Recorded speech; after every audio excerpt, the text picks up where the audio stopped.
What's that sound? It's For Amusement Only, the EM and Bingo Pinball Podcast. Welcome back to For Amusement Only. This is Nick Baldridge. Tonight I wanted to talk about a fairly big design flaw in some of the bingos. And I'm going to discuss using some write-ups that both Phil Hooper and Jeffrey Lawton have written up and are posted over on Phil's site, bingo.cdyn.com. The games that we're talking about are Magic Screen games, and specifically the games between Sea Island and Bounty, not inclusive. So Sea Island and Bounty are not affected, but every other game that was produced between those two are. So the idea is that when you win, say you get 3, 4, or 5 in a row, you push the R button on the foot rail, and the game will start a search sequence. In this sequence, several things are going to step and move depending on the positions of the magic screen, and based on the position of the odds steppers, the machine will start to rack up credits. There's a few other switches which are critically important in the sequence, but we're not worried about those at the moment. Those affect how quickly the payout stops. So, the problem that we're going to talk about today has to do with the search index coil. Now, this coil, when it's powered, will stop the search wipers from turning.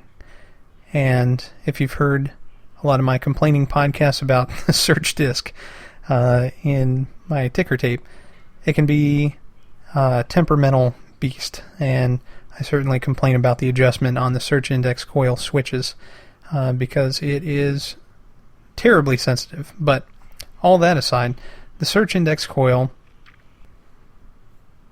it can typically be burned out, and the reason is that it's gotten too much power and it stayed on for too long. So when this happens, what's going on is that the machine will time out. The machine contains something called a timer unit, which is going to keep track of both the number of balls that have been shot and also a certain preset amount of time that the machine should stay on in concert with that unit and the rotation of the control unit. Now, the control unit is like the brains of the game. I've mentioned before, when I get to score motors, I'll be talking more about the control unit. It functions in a similar way, but much more complex and much cooler. So, the timer will step up all the way to, say, on a Magic Screen game, the 8th position or so, and it will shut off all the motors.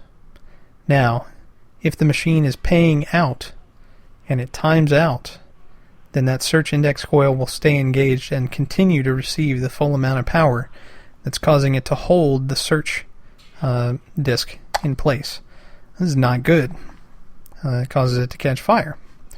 So, as Phil writes, the sequence of operations is supposed to be a winner's detected, the search index coil is activated, holding the search wipers on the winner. The replay cams are released, and the control unit motor turns them. The replay cams provide pulses to the replay counters and replay registers to award credits. Next, the replay counter reaches the payout level and cuts off power to the search index coil and replay cam's index coil. Now, the replay counter is a separate unit, and there's one for each color of odds. So you can have winners in all the different colors, and the game keeps track of how many replays you've won for each color to verify your payout. It's a very clever system, and it's really cool when you get in the back of one of these. So, starting on Sea Island, Phil says, Bally decided to reduce wear and tear on the mechanisms by shutting down the moving parts shortly after the 5th ball is shot. The timer unit accomplishes this when it reaches its top step, the 8th in this particular instance. It's a bad thing when the motor stops in the middle of a payout because it keeps that coil engaged, as I said. So Phil says the obvious way to stop this from happening is to make sure the timer unit can't step up while payout's occurring. Phil gives a breakdown of the schematic, and he explains how the timer can step up normally in the game.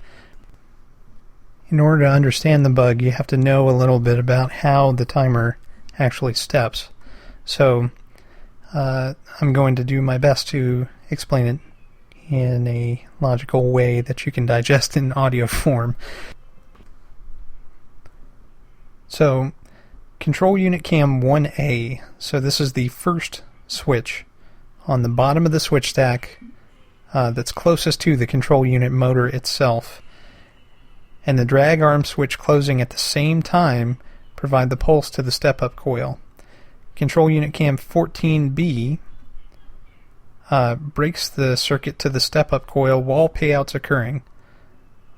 Control unit 14B is on the same set of cams that control replay winnings, so they're in rotation constantly while the machine is counting up credits. And so, if 1A and the drag switch close at the same time, it's going to step up the timer.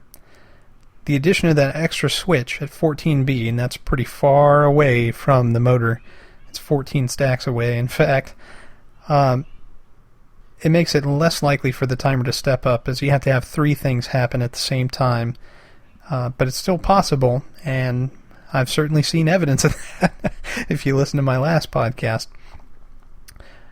So as Phil says, it becomes an intermittent race condition. If you happen to push the R button to start the payout while control unit 1A is closed, then control unit 1A and control unit 14B will open and close together.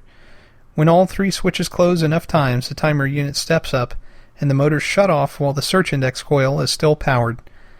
You'll need a larger payout for this to happen. So it's not going to do it for your 4 replay win, but it will do it if you have 192 wins, or if you have 600 wins, or if you have 300 wins, something like that. So let's talk about mitigation. One way to mitigate the problem is just by pushing the R button again. Every time you push the R button, it will reset the timer and will continue paying out. If you're not standing at the machine and you don't push the R button, then you're in trouble. The other thing you can do is turn the machine off and back on. This will disengage the anti-cheat relay, and of course when you cut power to the machine, it cuts power to the coil as well. So, Phil remarks that on Bounty, Bally added another path on the motor power circuit which went through a switch on the replay cam's index unit. This circuit kept power on the motors while the replay cam's index coil was powered, but had the disadvantage of adding another 120 volt circuit to the game. Now, I don't know about you, but I'd prefer having another 120 volt circuit in my game if it prevented a coil that has to be used frequently from getting locked on in some instances. So, eventually, Bally wised up. Phil speculates probably on Border Beauty, and Bally moved that extra 120 volt circuit out of the machine, and they just moved that control unit 14B switch to the replay cam's index unit, which does the same thing that Bounty does, but in a nicer way. There's a few things, as I mentioned, that you can do to remediate it. There's do nothing, which means that you've got to pay attention anytime it's paying out a big winner and make sure that you get paid the right amount, or you're on hand to push the R button or turn it off and back on. Another thing you can do is add another switch on the replay cam's index unit and move the 2 wires from control unit 14B to it. This switch should be adjusted to close only when the replay cams are locked, so that's essentially the Bally fix. Another fix would be to disable Control Unit 1A by bending up the switchblade so it can't ever close. Doing this means the timer unit never steps up far enough to turn off the motors, so if you leave the game on when not playing, this is not a good option. Another fix from a man named Alan: add an extra switch to the stack at the search wiper, where the feed ring and R button index coil are located, and use the 110 volt circuit for the control motor, thus not allowing the control motor to stop running unless the search wiper is back to the 0 position. Another fix from Jeffrey Lawton is to move the switch 1A wires over to a new switch on the search wiper stack. Jeffrey's write-up is also on Phil's site, and he says, if you move the leads off of switch 1A and put an additional switch on the stack on the outside of the search disk, the stack contains switches that prevent the R button and the magic screen buttons from activating during register cycle. This simple modification will prevent you from having a fire.